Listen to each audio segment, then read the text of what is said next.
we've been programmed quite a bit with our relationship with money. And we have a relationship with everything known in our environment. You have a relationship, a neurological network in your brain for your parents, for your cell phone, for your computer, where you live, where you've lived in the past, what you're going to do tomorrow. That, for the most part, the brain is a reflection of everything that we know, right? So along with that is our relationship with money. And I feel like I have a really good relationship with money because I work on having a really good relationship with everything in my life. So I've never really lived in lack. That just wasn't part of it. Even when I went to college and I had to take out student loans and stuff, I always figured out a way to always be a little bit ahead of the curve. And so let's back up and just look at how people form beliefs. Because most beliefs are created from past experiences, right? So children, when they're in their early ages, their brainwaves are very slow. Like their brainwaves are in alpha when they're like 7 to 12. They're in theta when they're like 2 to 6 years old, and they're in delta like when they're newborn to 2 years old. And so these brainwave states are states that were very suggestible to information. We accept it, we believe it, we surrender to it as if it's the truth without analyzing it, because there's no analytical facilities yet. The analytical mind starts around 12 or so, 7 to 12, and that analytical mind is actually what creates a barrier between the conscious mind and the subconscious mind. So that's really, really important, because if you heard money is the root of all evil, money is bad. Only certain people are allowed to make money. You have to work hard to make money. This is how you got to do it. And that becomes the foundation subconsciously. That's like recording an audio file. You just keep recording that audio file, it becomes a subconscious program, right? So a lot of people have a relationship with money based on either what they've been told or what they've experienced in their outer environment, right? So then we gain information from our environment, and the stronger the emotion we feel from experiences in our lives, the more altered we feel inside of us, the more the brain freezes a frame and takes a picture. And that snapshot is called the memory. So based on emotion, the emotion alters our internal state. So you're going along as Lewis, feeling really good, and all of a sudden you have this trauma, you have this crisis, you have this shock, and all of a sudden you have this dramatic change in your internal state, and your senses get heightened, and then you freeze the frame and you associate this internal state with whatever it is that's causing it, right? And that's how we create long-term memories, right? The problem is I think most people experience from more the negative emotions, right? And those negative emotions really are derived from the hormones of stress, right? So the alarm system, the emergency system, creates an arousal inwardly. And that arousal is saying there's something dangerous in your outer environment, right? And it could be a person, a circumstance, an accident, or whatever.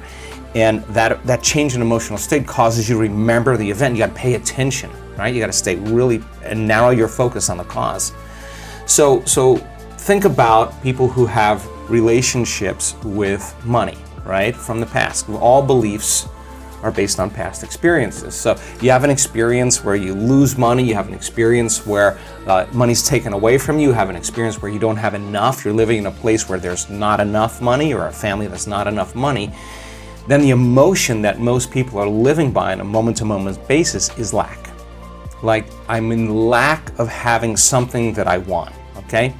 Now there's nothing wrong with that, because the experience changes your emotional state. You freeze the frame, you take a picture. The problem is that's hardware. So we think neurologically within the circuits of that past experience, and we feel chemically within the boundaries of that emotion, which would say, for example, be lack, right? So the body is saying, I'm waiting for some external event to occur.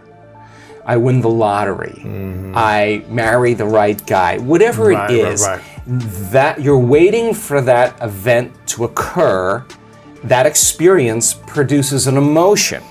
So the emotion then takes away the lack, And so when we play the game in three-dimensional reality, the creation game in three-dimensional reality, we experience separation from everyone or everything because our senses fool us into the illusion, the hallucination of separation. I'm here and you're there.